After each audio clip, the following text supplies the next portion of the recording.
आऊज़ु बिल्लाहि मिनश्शैतानिर्रजीम बिस्मिल्लाहिर्रहमानिर्रहीम। अस्सलाम वालेकुम।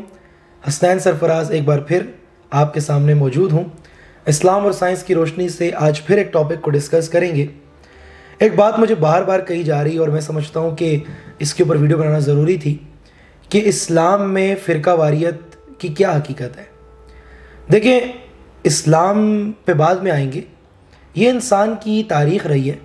As a student of history में देखता हूँ, उसने हमेशा अपनी राय जो है ना, वो इस हद तक दूसरों पे मुसलत करने की कोशिश की है कि वो कहीं ना कहीं जमात बन जाती है। क्योंकि कुछ लोगों की अना इतनी ज़्यादा होती है कि वो समझते हैं कि उनसे बेहतर कोई नहीं समझता, और उस चक्कर में मतलब होना भी चाहिए, हर बंदे के अंदर ये एटीट्यूड होगा तो उससे वो लर्निंग होगी। लेकिन दूसरों की लाइफ को अफेक्ट करना, पावर और फेम का तो आपको पता ही है कि अज़ल से यही चलता आ रहा है। किसी को ताकत चाहिए, किसी को शोहरत चाहिए, और उसके नशे में इंसान वो काम कर बैठता है कि उसका कोई फिर सानी नहीं।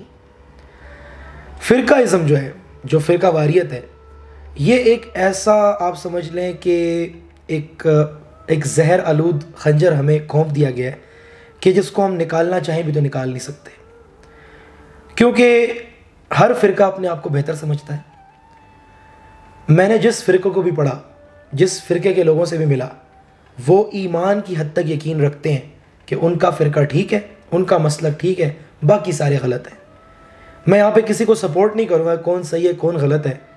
बस एक बात ये करूँगा कि मैंने सबको पढ़ा है, सब अपनी नज़र में ठीक है और दूसरे की नज़र में गलत है। इस्लाम का दूर दूर तक फ़िरका वारियत से कोई ताल्लुक़ नहीं है। देखें, as a student of science बचपन से हमारे साथ एक मजाक हुआ है।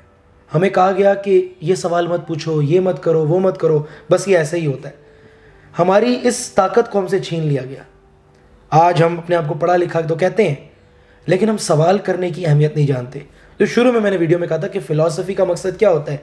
The art of questioning. आपको क्वेश्चन करने पर आमादा करती है।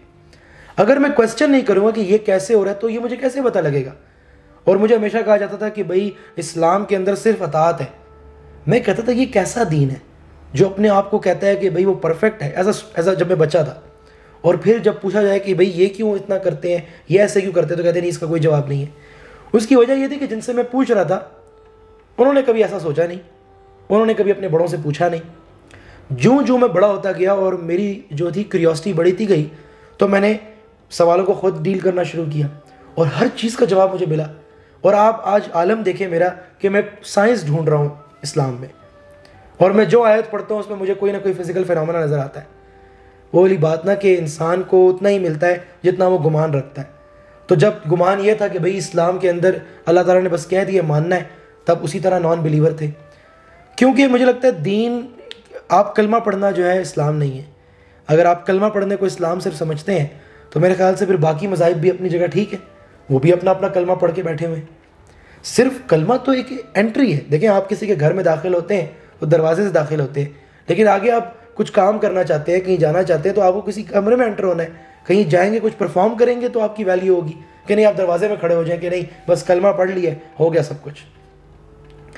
तो बात वहीं आती है कि मैंने हर फ़िरके को पढ़ा है। मैंने बरेलवीज़म को भी पढ़ा, देवबंदीज़म को भी पढ़ा, वहाबीज़म को भी पढ़ा, और इसके अलावा जो है आप कह सकते हैं अहले तशय्युअ को भी पढ़ा। सबको पढ़ने के बाद मुझे ये नज़र आया कि हिस्ट्री में से हर किसी ने अपनी मर्ज़ी का कोई ना कोई एलिमेंट उठा लिया।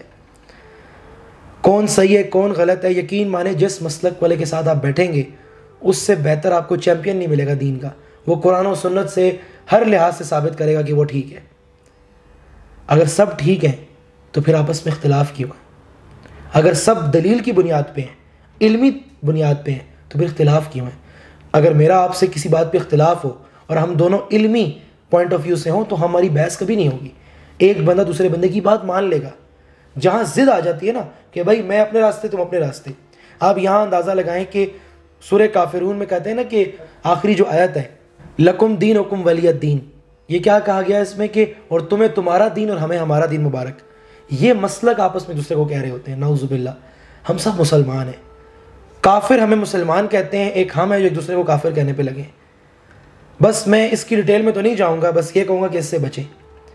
जो जो आप पढ़ेंगे आपको अंदाज़ा होगा, जब आप सबको पढ़ लेंगे ना, फिर आप क्रिटिकल एनालिसिस करें तो आपको नज़र आएगा कि ये सारे ही फारिग हैं। आई एम सॉरी टू से, ये सब अपनी अपनी दुकानें चमका रहे हैं, इनको फंड्स आते हैं, हम सबको पता है ये क्या करते हैं। हमने इस चीज़ से बाहर आना है। और ऐसा भी नहीं है कि मैं कहूँगा कि आप किसी स्पेसिफिक बंदे के पीछे लग जाएं। देखें, बहुत से लोग अब माशाल्लाह से जो हैं वो इस बात को समझ रहे हैं कि ये अकायद हमारे साथ क्या कर रहे हैं, लेकिन आपने अपनी कोई जाके 1.5 इंच की मस्जिद नहीं बनानी। आप इस दुनिया में आए हैं, अल्लाह ने आपको पूरा मौका दिया है। हर मौलवी को सुने, मैं कहता हूँ कि हर मौलवी का तर्जुमा पढ़ें, हर आलिम का, जिस भी मकतबा फ़िक्र से उनको पढ़ें। पढ़ना ज़रूरी है, उनका बॉयकॉट नहीं करना। पढ़ने के बाद आप फिर क्रिटिकल थिंकिंग करें, कौन सही है कौन गलत है, हिस्टोरिकल फैक्ट्स देखें, आपके सामने आंसर्स आने शुरू हो जाएंगे। हर मसलक में 50% बातें ठीक हैं, 50% बातें उन्होंने अपनी डाली हुई हैं। लेकिन आप ये देखें कि आज हर बंदा अपने आप को खुशी खुशी कहता है मैं देवबंदी हूँ, मैं वहाबी हूँ, मैं बरेलवी हूँ, मैं शिया हूँ। कोई ये नहीं कहता मैं मुस्लिम हूँ। अल्लाह ताला ने कुरान में एक ही बात हमें की कि मैं चाहता हूँ और मेरी ये ख्वाहिश है कि बंदा अपने आप को मुस्लिम कहे। हमने दुनिया में अपने आप को जो भी टाइटल दिए हैं ना, वो खुद दिए हैं, doctor, engineer, professor, artist, architect.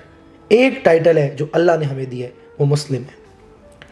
जब मैंने सारे अकायद को पढ़ा तो मैंने देखा कि कहीं ना कहीं सब शरीयत मोहम्मदी को फॉलो कर रहे हैं, सब मेरी नज़र में मुसलमान हैं, लेकिन थोड़ा थोड़ा जो दीन इस्लाम को फॉलो कर रहे हैं तो उसको एक जगह यकजा करके क्यों नहीं करते। और जब आप इन सब को यकजा करेंगे, हर मसलक की अच्छी अच्छी चीज़ों को उठाएंगे, तो आखिर में वो शरीयत मोहम्मदी बन जाएगी। तो मैं अपने आप को उम्मत मोहम्मदी क्यों ना कहूँ, मैं अपने आप को मुस्लिम क्यों ना कहूँ, बजाय इसके कि मैं अपने आप को देवबंदी, वहाबी, बरेलवी और शिया कहूँ।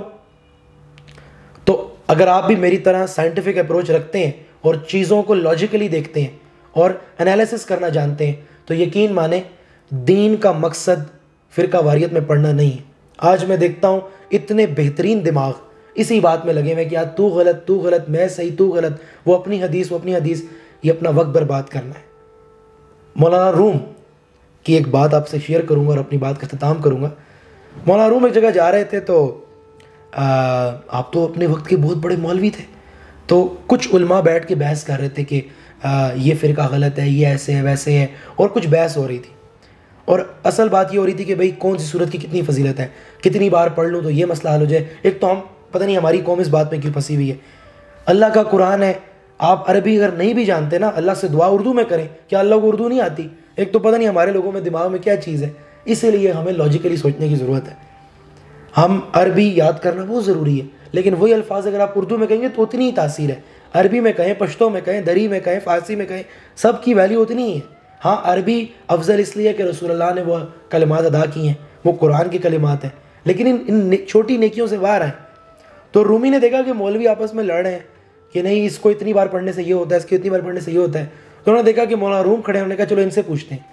तो आपने बस एक बात की, आपने कहा कि दीन के मगज़ को समझो, इन हड्डियों को छोड़ दो, और आप कह के चले गए। ये बात मैं आप पे छोड़ रहा हूँ कि दीन के मगज़ को समझना है या दीन की हड्डियों को। आखिर में रूमी का एक कोट, रूमी कहते हैं कि there is a world beyond good and bad. एक दुनिया है जो सही और गलत के पार है। I will meet you there, मैं तुम्हें वहां मिलूंगा। अस्सलाम वालेकुम।